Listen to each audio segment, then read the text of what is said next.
वृंदावन के गोरेदाऊ आश्रम के पीठाधीश्वर संत गोविंद दास जी महाराज का स्वागत किया। नांदरा वृंदावन में परिक्रमा मार्ग पर स्थित श्री गोरेदाऊ आश्रम के प्रमुख संत और गादिप्ती कथावाचक बालयोगी संत गोविंद दास जी महाराज का अल्प समय के लिए पथराड़ आगमन हुआ। स्थानीय हनुमान मंदिर में छितू पाटीदार, सुरेंद्र सरग, गजू पटेल, राजेश रावल, शिवशंकर रोकड़े सहित ग्रामीणों और भक्तों ने स्वागत किया। ज्ञात रहे कि पूज्य महाराज जी द्वारा पूर्व में गाय के दूध और नर्मदा जल ग्रहण कर 2 बार पैदल नर्मदा परिक्रमा की गई है।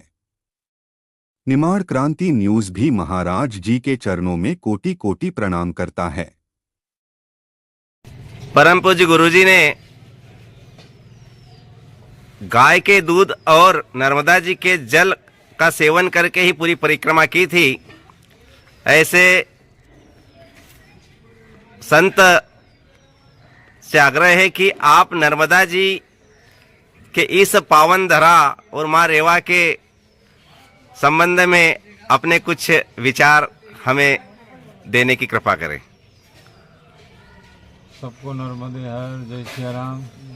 महाराज आने वाली 4 फरवरी अर्थात परसों माता जी की नर्मदा जयंती है और नर्मदा जयंती के उपलक्ष्य में आप हम लगभग सभी लोग ही माँ के पावन तट पर पूजन अर्चन बंदन और स्नान आदि के लिए जाते हैं। तो आप सबसे बस यही निवेदन है कि माँ की पवित्र धारा और तट पर जाकर के स्नान वंदन पूजन तो करें, लेकिन वहाँ जाकर के पाप छोड़ के ना आवें। पाप का मतलब जो आप अगरबत्ती का पैकेट ले जाते हैं, नारियल का छिलका छोड़ आते हैं, माचिस की तीली, पॉलीथीन, सारी चीज़ें जो आप छोड़ देते हैं, तो ये माँ के पावन तट में ना छोड़ें, क्योंकि ये पवित्रता की भूमि है, पवित्रता की जगह है।